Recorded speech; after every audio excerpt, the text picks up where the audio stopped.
Hey guys, today I'll be explaining to you the rock bottom of being a maladaptive daydreamer. Actually, something about maladaptive daydreaming is there are two sides to it. There's this side where you might really enjoy the daydreaming. Oh no, let's start with the first side. The first side is like you enjoy the daydreaming and then it's still manageable, so you can do it anytime you want, wherever you want to. So there's this control, you still have this control aspect, which is very, very okay. So you can do it for 30 minutes, stop it 30 minutes, but now it gets to the point where it escalates to become uncontrollable. But still, it's still not yet that of a rock bottom.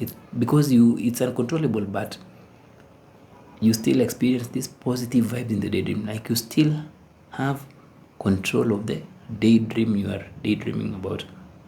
Like in the imaginary world, you create stories, you create intricate storylines, and then even go back to the same storylines.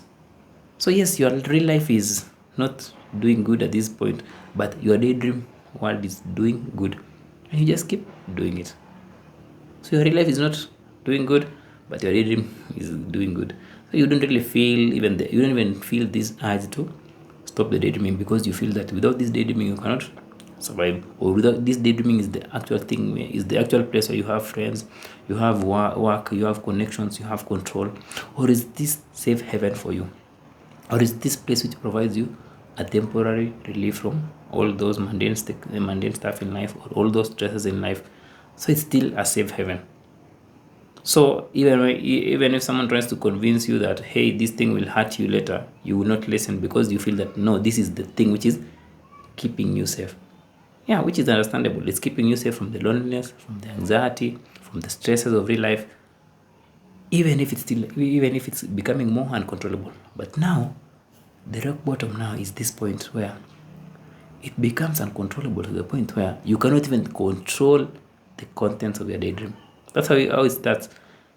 Control, uncontrollable when it happens, and now uncontrollable imaginary one. Like it gets to the point where you cannot even control the storyline. It might now be filled with negative vibes. You cannot even control the characters. And now, because you've neglected your real life so much, your real life now becomes even more unhealthy, because you might have neglected your health, your friendships. So you become more and more depressed in real life. And then now this is the point where you don't even want to daydream. You just want to stop it. But now this is the point where you don't even have the ability to control it. It can happen now for 6 to 7 hours. It can happen even when you're taking a walk, when you're taking a bus to work or to your school. Like it can happen anywhere. Now that is the rock bottom of it.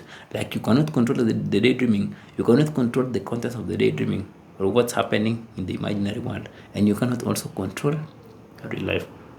And you now want to stop it. You want to stop it completely. Like you just want to stop it. You don't want to do it again, because you now see that, you understand that, hey, this thing is taking away your real life. So it starts gradually as something you enjoy. You must go back to this again, so that you can understand, especially if you are in the early stages, something you enjoy, something excessive. Then the second aspect is you use it as a creative outlet, because you can control what's happening in your imaginary world, but your real life is still neglected. If you be like working on your real life, then at least this is a better state to be in. But it gets to the point where it's now uncontrollable. Like the daydreaming or the aspects of the imaginary world are even becoming uncontrollable, and your real life is also becoming, or is also becoming a miserable place, and that's now the rock bottom. So guys, instead of waiting for your daydreaming, or for waiting to hit this rock bottom, just take back control of your real life, because it will ultimately happen. It will get to the point where you don't want the daydreaming at all, and you just want to work on your real life because of the pain you are feeling in both worlds. Hope you found that informative, guys. So there's a great saying which says you reach, I think, rock bottom when you stop digging. So stop digging, stop engaging in so much daydreaming at the expense of ignoring your real life. Work on your real life, and at least you will not get to that space where you really feel a lot of pain. Until next time, guys, have a nice day.